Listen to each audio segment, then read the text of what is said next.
Hello, English learners. Welcome back to English Pod. My name is Marco. And I'm Erica. And today with Erica, we're bringing you a great lesson about time. You need more of it. We need more time, Yeah. right? So we're going to be teaching you how you can ask for more time. If you're working on a project at work and you can't finish it on time, you have to ask your boss for more time. Right. So today in our dialogue, Casey needs more time to put together a press kit. What's a press kit? Good question. A press kit is something the marketing department will put together. Basically pictures, logos, information about the company. So when a newspaper or a magazine wants to write an article about them, so they have something already prepared that they could give the newspaper or magazine. Okay. Okay, so let's listen to our dialogue for the first time. And as always, it's going to be at a normal speed, so it might be a little bit difficult to understand. We'll come back in 1 minute and tell you about some of the key language.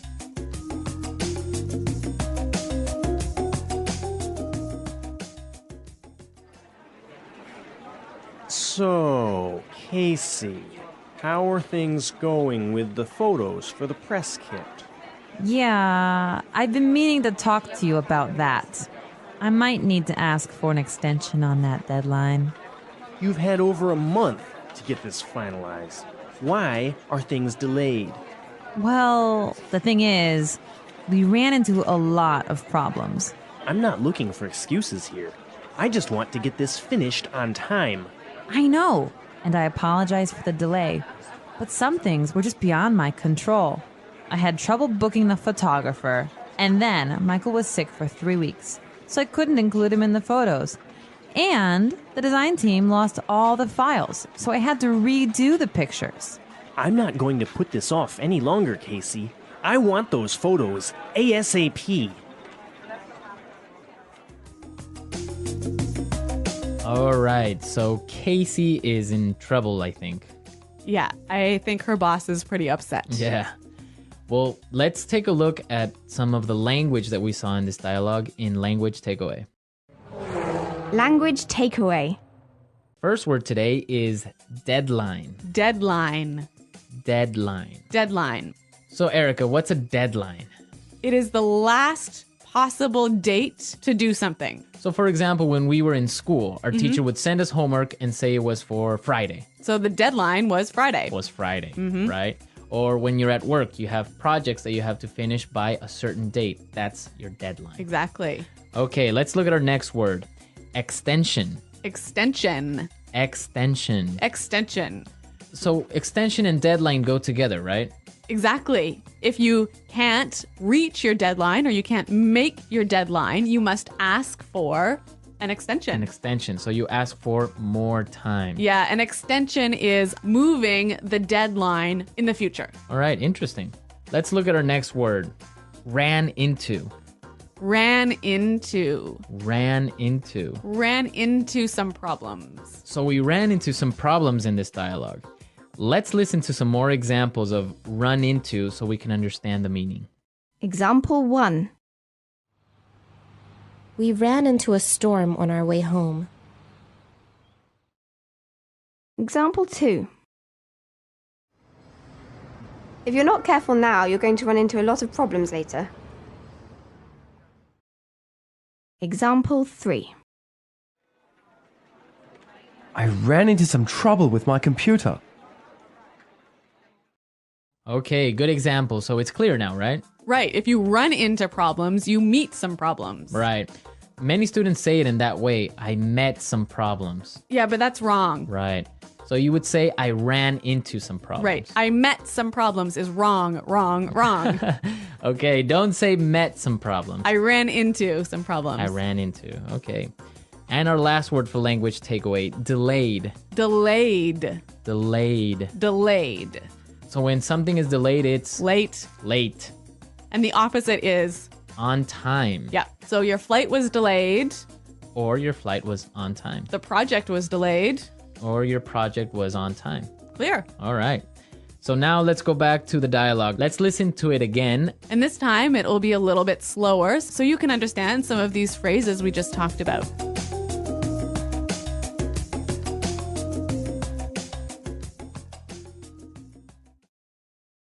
So, Casey, how are things going with the photos for the press kit? Yeah, I've been meaning to talk to you about that.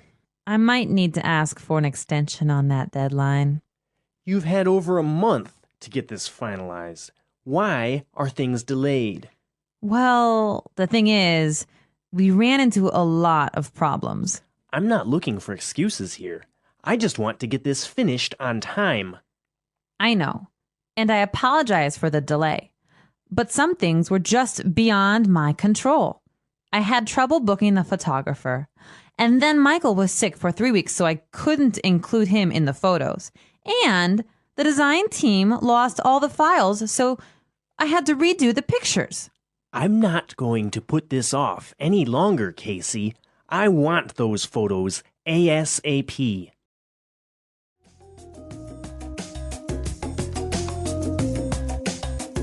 Okay, so there were some really useful phrases that we saw in this dialogue. Yeah, some wonderful phrases that you can use when you want to ask for more time. Okay, so let's look at these phrases in Fluency Builder. Fluency Builder. All right, what's our first phrase? I've been meaning to talk to you. I've been meaning to. I've been meaning to. Okay, we have some really great examples of how you can combine I've been meaning to with different verbs. Yep, let's listen. Example 1. I'm sorry I haven't called you yet. I've been meaning to, but I've been busy. Example 2. I've been meaning to tell you, but John quit yesterday. Example 3. I've been meaning to see that film for a while. I've been meaning to go to that restaurant, but I haven't had time. So you've been wanting to for a long time. Right. I've been thinking about it. I've Yeah. been planning to do it. But you just haven't done it. I haven't done it. Maybe Yeah. because I haven't had time or money. Mm-hmm. Okay. Good phrase. Our next phrase is beyond my control. Beyond my control. It's beyond my control. So it means that I can't control it. You can't do anything about it. Can't do anything about it. The weather is beyond my control. Right. Or relate with this project because Jane was sick for 1 month. It was beyond my control. Okay. It wasn't your fault. No. Okay. And our last phrase for Fluency Builder, put this off. Put this off. Put this off. Put this off. So let's listen to some more examples of put this off before we explain the meaning. Example 1. I've been putting off this project for a week, and it's due tomorrow. Example 2.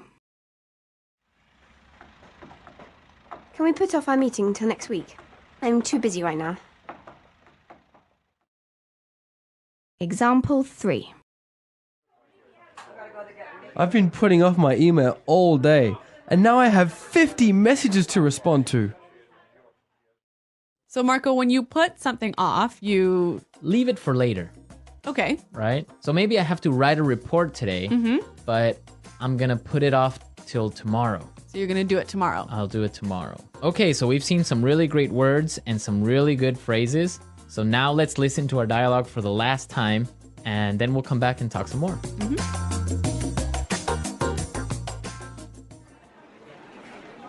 So, Casey, how are things going with the photos for the press kit? Yeah, I've been meaning to talk to you about that. I might need to ask for an extension on that deadline. You've had over a month to get this finalized. Why are things delayed? Well, the thing is, we ran into a lot of problems. I'm not looking for excuses here. I just want to get this finished on time. I know, and I apologize for the delay. But some things were just beyond my control.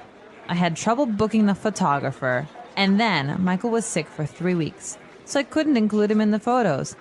And the design team lost all the files, so I had to redo the pictures. I'm not going to put this off any longer, Casey. I want those photos ASAP.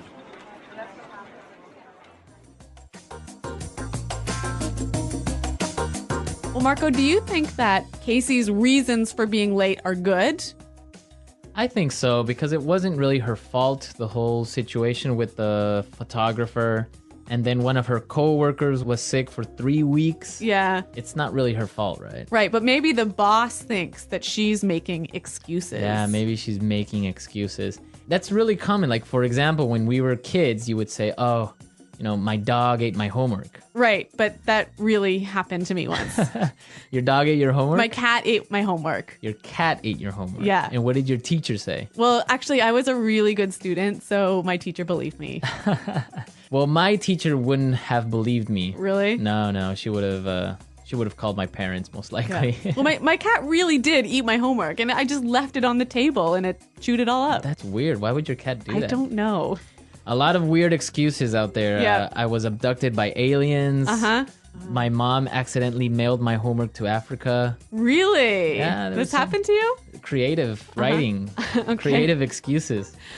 Well, I want to hear from our listeners. I want to know what excuses they've used for being late with something. So send us your excuses, send us your comments and questions. Go to our website at englishpod.com, where Eric and I are always there to answer your questions. That's right, Marco. And this is an elementary lesson, right? Exactly. But we also have intermediate and upper intermediate and advanced lessons for you more fluent English speakers. Exactly. So if you're listening to us on iTunes, be sure to visit our website and come see what else we have to offer. Well, I think we're out of time, but until next time, it's goodbye. Bye.